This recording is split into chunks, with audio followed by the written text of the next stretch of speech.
Hey guys, it's William, and we are back with another Will 12 Bell Talks. Haven't done one of these in a while. Today we're going to have a very special episode. We are going to be talking about the Tarra Reade Joe Biden allegations. Very, very important allegations. To some people, but not to others. Why is that? If you don't know who Tarra Reade is, obviously the media hasn't been doing their fucking jobs. Tarra Reade used to work for Joe Biden and accused Joe Biden of sexual assault back in 1993. Now, I'm making this video today because we have recent evidence, we have new evidence about the Tarra Reade allegations with a Larry King Live video. But before we get into that, I'm actually going to play her full story. I feel like this is very, very important for you guys to hear her story.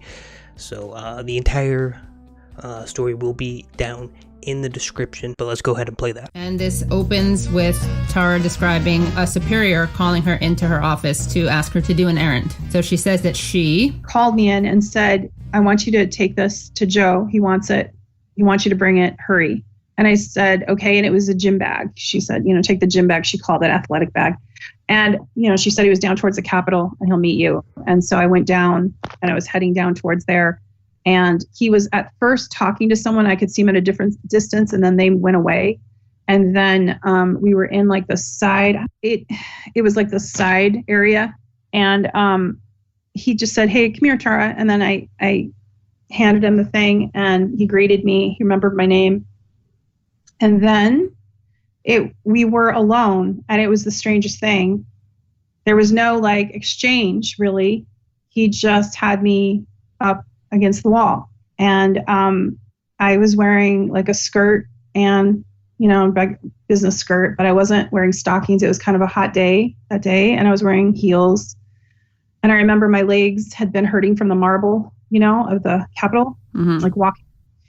And so I remember that kind of stuff. I remember I was wearing a blouse, and he just had me up against the wall, and the wall was cold. And I remember it happened all at once. The gym bag, I don't know where it went. I handed it to him, it was gone. And then his hands were on me and underneath my clothes.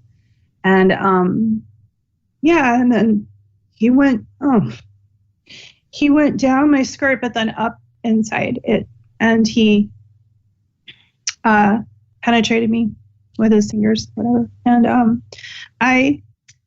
he was kissing me at the same time, and he was saying something to me. He said several things, and I can't remember everything he said. I remember a couple of things. I remember him saying first, before, as he was doing it, do you want to go somewhere else? And then him saying to me, when I pulled away, he got finished doing what he was doing, and I kind of was pulled back, and he said, come on, man, I heard you liked me. And it's that phrase stayed with me because I kept thinking what I might have said. And I can't remember exactly if he said I thought or if I heard, but it's like he implied that I had done this. I don't know. And for me, it was like everything shattered in that moment, because I knew we were alone. It was over, right? He wasn't trying to do anything more, but I looked up to him. He was like my father's age. He was this champion of women's rights in my eyes. And I couldn't believe it was happening. It seemed surreal. And I just felt sick because when he pulled back, he looked annoyed. And he said something else to me that I don't want to say. And then he said, I must have looked shocked, and he grabbed me by the shoulders. I don't know how I looked, but I must have looked something, because he grabbed me by the shoulders and he said, you're okay, you're fine, you're okay, you're fine. And then he walked away and he went on with his day. And what I remember next is being in the Russell building, where the big windows are, and the stairs by myself. And my body, I was shaking everywhere and it was cold all of a sudden. And I don't know, I felt like I was shaking just everywhere. And I was trying to grasp what had just happened and what I should do, or what I should say. Do you want to share that thing that you said you don't like? You said I don't want to say what he said. That thing he said to you. Yeah, I guess I could. I mean, you don't have to. It's okay. It's just it's almost like giving a weapon to them. Yeah, there was something he said that I didn't want to say, and I didn't want to say it because it's the thing that stays in my head over and over, and it's a thing that kind of stayed with me over the years. But he said, when he had me against the wall after I pulled away, and he had said, "Hey, come on, I heard you liked me," and I knew he was angry right after he took his finger. He just pointed at me and he said, "You're nothing to me." And then he just looked at me and he goes, "You're nothing, nothing." And then I must have reacted. And I think he only said it twice. I said, but I just heard the word nothing. And I must have reacted because that's when he took me by the shoulders and he said, "You're okay, you're fine, you're okay." But then afterwards, it kept replaying in my head. And last April, when all that stuff came out, I got really, really sad about it. And the thing that I remember most, almost more than the assault itself, was just being told I was nothing. And he was right. That's how people treated me. That's how office treated me. And I have no platform.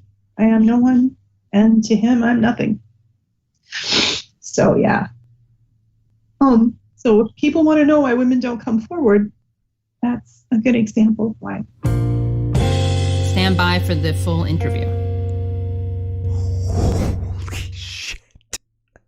The only people talking about these allegations are, of course, Trump supporters and Bernie supporters.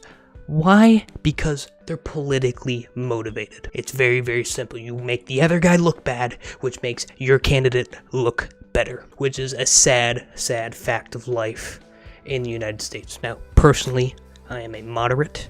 I am a Yang supporter. Fucking love this man. But obviously, he did not win. Still a little bit salty about that. And we all know what Joe Biden's like. You can't go a fucking day without seeing him sniffing or kissing or hugging some unwanted woman or little girl.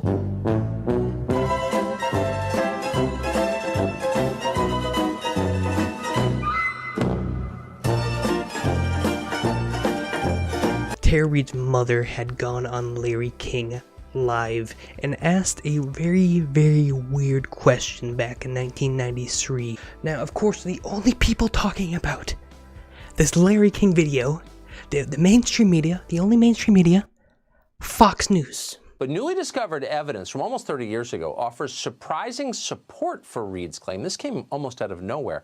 A clip from Larry King Live, the old 9 p.m. show on CNN, features a call from a woman Reade tells reporters is her mother. Watch this.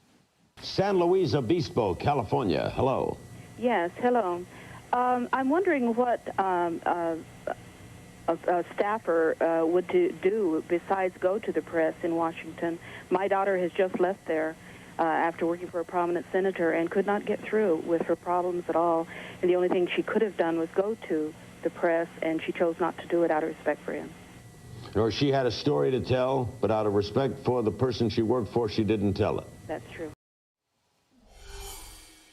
Huh. That's fascinating. We don't even know if she's talking about the sexual assault allegations. Glorious, glorious Fox News. And even better, Tucker Carlson. Tucker Carlson and Ben Shapiro destroy the mafia. Tucker Carlson, oh my god. Liberal media, pretty much dead. Nobody. CNN, MSNBC, no one. What's even stupider is that Larry King Live was on CNN. So they've been sitting on this for almost 30 fucking years. 30 fucking years. Obviously, the Me Too movement and the Believe All Women movement, you would think that there would be big support, a lot of support behind Tarra Reade accusing U.S. Senator political nominee for president, right? It must be huge. It must be huge. No, sadly, that's not the case. Because, Joe Biden is the liberal golden fucking goose. They aren't going to make him look bad. He's going to stand an even worse chance at beating Donald Trump.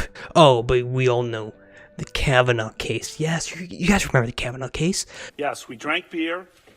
I liked beer. Still like beer.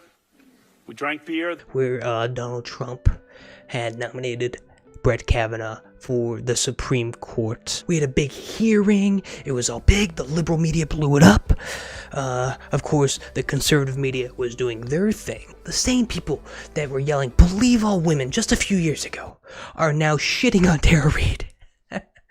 The fucking hypocrites. The fucking hypocrites. Believe all women? Except for that woman. Now, obviously, she could be lying. She could be lying. I don't know. Why do I not know? Because the media isn't doing their fucking job. The media is not doing their fucking job. They are not reporting on this. They don't want to make Joe Biden look bad. I am a man of due process. I believe the media should do their fucking job. They should investigate these allegations just like any other allegations against a politician. No matter their political position, there is just as much, if not more, evidence than the Kavanaugh case. And yet the media is silent. The media is doing nothing. All I ask, this is all I ask, she could be lying. This is all I ask. The media should investigate it. They should do their fucking job. Don't you think that's fair? The conservatives are the ones. The conservatives are the ones that are going to be pushing this. And it's going to look like they're just trying to taint Biden's record. It just looks like. Because the liberals media won't do anything. They won't do anything. Tarra Reade is a fraud. Tarra Reade is a liar and a fucking fraud. She's a fraud. Move along. Tarra Reade is a liar. That's it. That's my tweet. Tarra Reade is a liar and Russian asset trying to get Trump and Russia reelected. I wonder how much Trump is paying her. This is all I'm gonna have to say. Thank you guys for watching this another Will 12 Bell Talks. I should be doing more of these regularly. I just ask that if you like this setup, please let me know. Please get back to me if you like this setup. And if you want to see more videos like this. Thank you guys for watching. As always, please like, comment, and subscribe. And I will see you next time. Goodbye.